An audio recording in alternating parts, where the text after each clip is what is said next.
Kamusta mga katribo? Welcome to Support and Resistances 101, your gateway to Darvas trading. By the way, I am VJ, or you can call me Rads. I am a graduate of TI, Blueprint, TIP, and currently one of the trading leaders in Trading Republic. For today's topic, pag-uusapan natin on how we can identify supports and resistances. But before we do that, we need to know first why it is important to identify support and resistances. This is the why. Support and resistances are the key element in order to understand Darvas trading. Yes, you heard it right, because supports and resistances are part of the four walls of the Darvas box. Without understanding the basic concept, hindi natin maikakahon ang mga kandila or prices. I know some of you have the basic knowledge of support and resistances, but this is important. In this topic, we will make sure to cover the anatomy. Pipira-pirasuhin natin yan. Hanggang maunawaan natin, we will introduce the concept of supports and resistances and what pullbacks and rebounds in Darvas trading. Paano nga ba ang thought process? Paano ang pag-plot by looking at the candles, as there is a step-by-step procedure of doing it. But sooner or later, it will be part of your muscle memory. Yun ang goal natin. Excited na ba kayo mga katribo?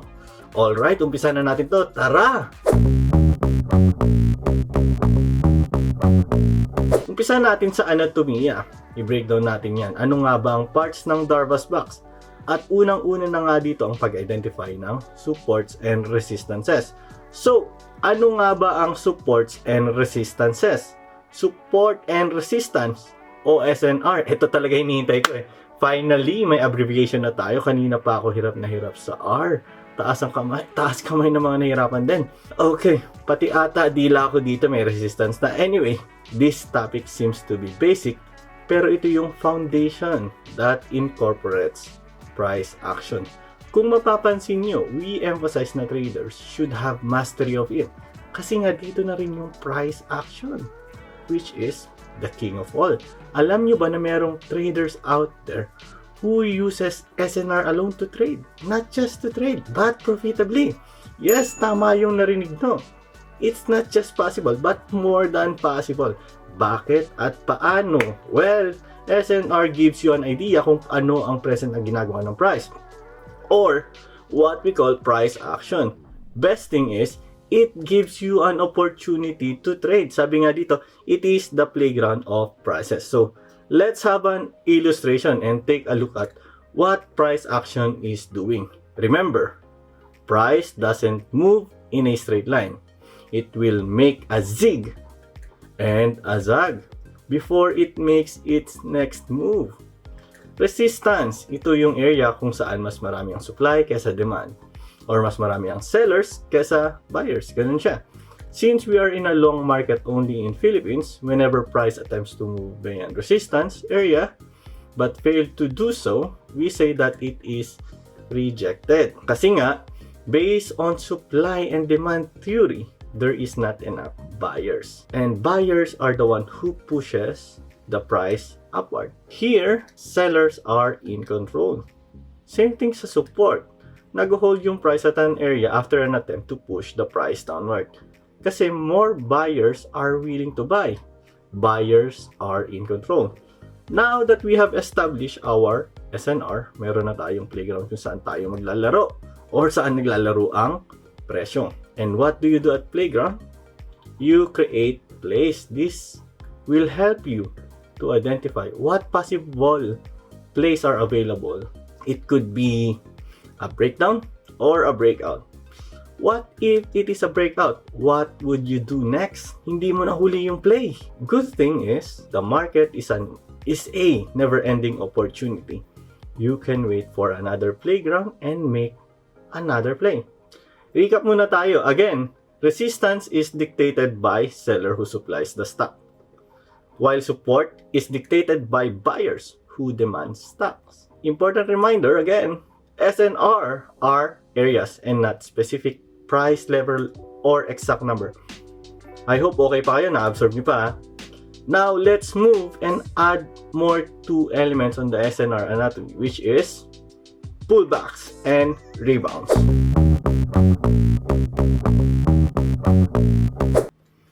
Kinaibahan ng pullbacks and rebounds, these are moves while SNRs are areas. Para mas maintindihan natin, tingnan natin tong chart na to. Define muna natin ano ang pullback at rebounds. So, pullback happens when price hits a resistance area. And rebound happens when it hits a support area. Based sa chart, can you spot where is the first pullback and where is the first rebound? Yung first lang ang hinahanap natin. Yun lang yung requirement ko. I'll give you 5 seconds para hanapin to. And your 5 seconds starts now.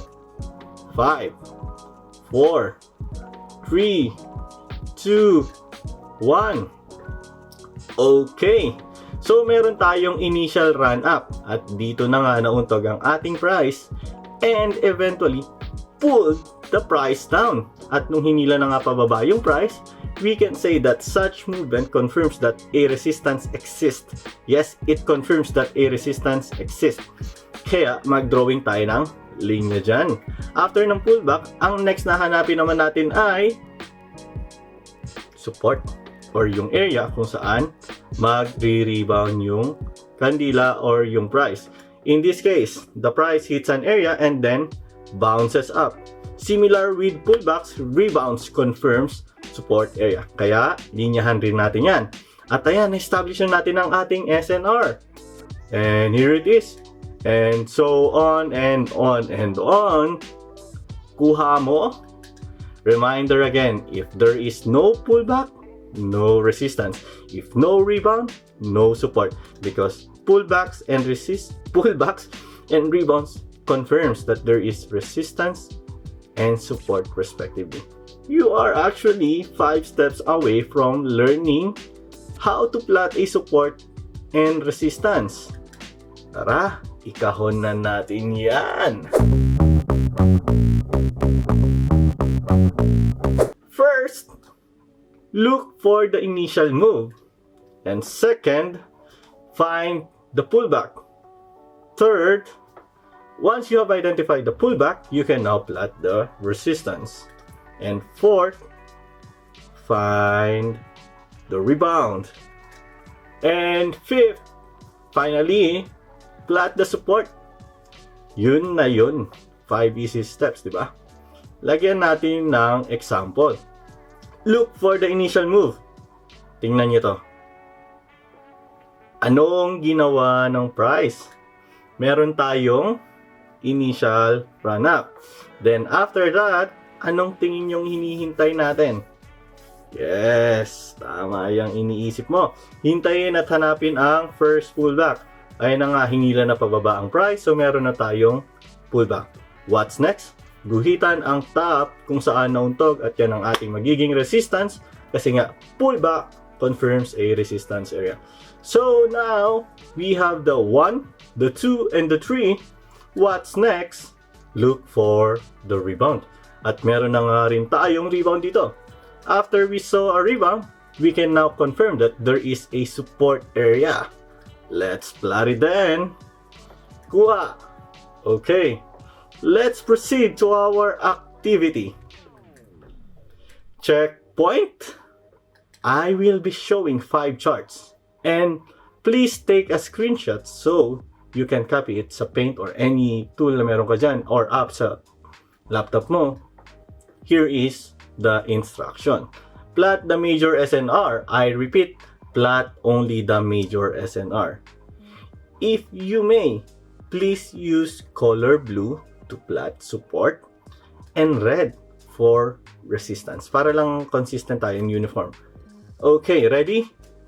Here is our first chart. Please take a screenshot.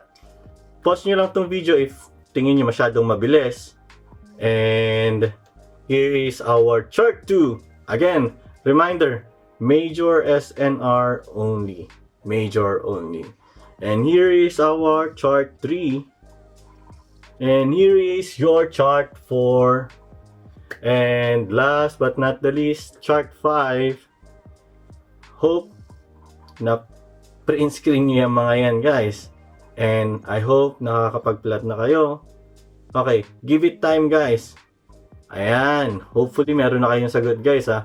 Kamusta ang pag-plot natin, guys? Ready for the answer reveal? Alright. These are the answers. For chart 1, you will see na meron tayong overshoot. Nag-open yung price above the initial resistance that we have initially identified, but EOD, the price closed below it. So, ni-reject siya. Talagang strong yung resistance. Okay lang if nag-plot kayo dyan. Kasi since, sabi nga, it is an area. Hindi naman siya specific level or specific price. And here's our chart number 2. Overshoot na naman tayo. Pero this time, sa support. Pero mabilis rin nag-recover. Okay lang ulit kung in-include nyo siya sa pag-plot kasi nga area siya. And if you look at further sa left or extend nyo yung line, tatama siya sa top ng previous high. Chart number 3 is very easy. But you can extend yung wick sa pag-plot kasi nga area siya. Basta may price reaction, look for reactions. Chart number 4, here it is. Nothing to elaborate, I guess. I hope nakuha nyo to, guys. And finally, chart number 5. Again, you can extend sa mga wicks ng chart para cover nyo yung area. It depends on your preference. Basta look for price reactions. Okay, that's it, guys. Kamusta naman? Nakailan ka? Hopefully nakuha nyo at marami kayong natutunan today. Remember, SNR are areas and not specific level. Just look for price reactions. There are times talaga na mag-overshoot yung price, meaning hindi mag-hold for a while, but it will recover. That's why it is arranged within an area. Alright, that's it mga katribo. Kita-kits sa next video. Rods here, signing off.